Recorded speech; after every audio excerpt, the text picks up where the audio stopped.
बदले बदले नजर। तो ये रिपोर्ट आप देख रहे थे। चलिए बढ़ते हैं आगे। हॉर्मुज के बाद अब बाब अल मंदेब को भी ब्लॉक किया गया है। बड़ी जानकारी आपको दे रही हूँ। ईरान के बाद यमन के हुतियों ने बाब अल मंदेब को ब्लॉक कर दिया है। हुती विद्रोहियों ने सऊदी अरब के, आपको बताया जिस तरीके से खिलाफ नया मोर्चा खोल दिया है। लाल सागर में तनाव बढ़ गया है। सऊदी समुद्री नेविगेशन पर तत्काल रोक लगा दी गई है।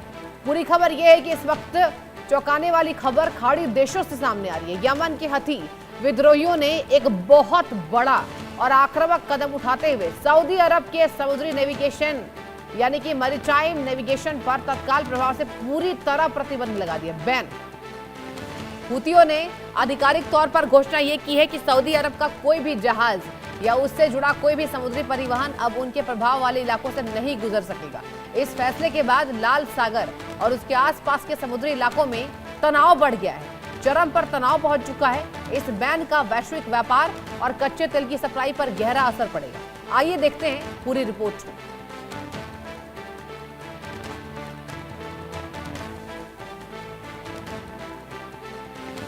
आपको बता दें पूरी रिपोर्ट यह है कि ईरान के बाद यमन के हुतियों के बाब अल मंदेब को ब्लॉक कर दिया है। हुती विद्रोहियों ने सऊदी अरब के खिलाफ नया मोर्चा खोल दिया है, जहां अब एक बार फिर से तनाव चरम पर है।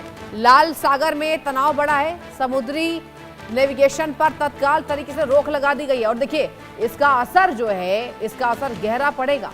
हॉर्मुज के बाद अब बाब अल मंदेब को ब्लॉक किया गया है। ईरान के बाद यमन के हुतियों ने बाब अल मंदेब को ब्लॉक कर दिया है। देखिए बड़ी जानकारी है और ये तनाव को लेकर सुरक्षा को गंभीर मुआने में खड़ी करती खबर है, क्योंकि लाल सागर में तनाव बढ़ा है। जाहिर सी बात है, क्या होगा, जाहिर सी बात है अब गैस और तेल के व्यापार पर एक बार फिर से संकट मंडराएगा।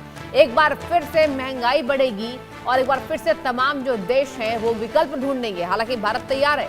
भारत ने पहले ही कहा है, आपने सुना होगा कई बार केंद्र के तमाम बड़े नेताओं को, कि हम विकल्प ढूंढ चुके हैं और केवल हमारी निर्भरता खाड़ी देशों में नहीं है। हमने खाड़ी देशों से अपनी निर्भरता हटा ली है, क्योंकि हमें पता था कि तनाव जो है और चरम पर है।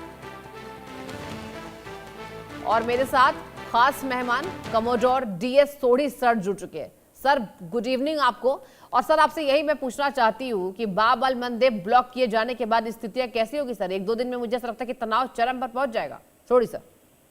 देखिए, जहां तक बाब अल मंदेब का सवाल है तो ये एक्सपेक्टेड था।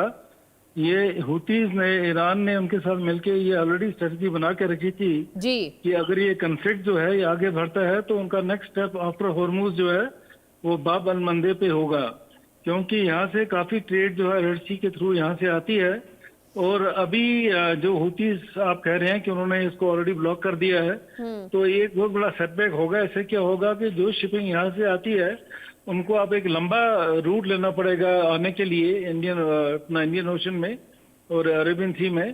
तो इससे जो प्राइसेस हैं वो बढ़ जाएंगी और साथ ही साथ जो टाइम होगा शिपिंग का वो भी बढ़ जाएगा। तो ये तो एक्सपेक्टेड था कि अगर ये conflict between Iran and US चलता है, आगे बढ़ रहता है, तो ये स्ट्रेटजी ईरान ने पहले ही सोच के रखी थी और हुतीज ने पहले वार्न करके रखा था कि अगर ये कन्फ्लिक्ट आगे बढ़ता है तो वो सऊदी अरबिया के ऊपर भी अटैक करेंगे और बाब अल मंदेब को भी बंद करेंगे। चलिए ठीक है सर, बहुत बहुत शुक्रिया आपका तमाम जानकारी दर्शकों तक साझा करने के लिए। और वक्त एक छोटे से ब्रेक का, कहीं मत जाइए।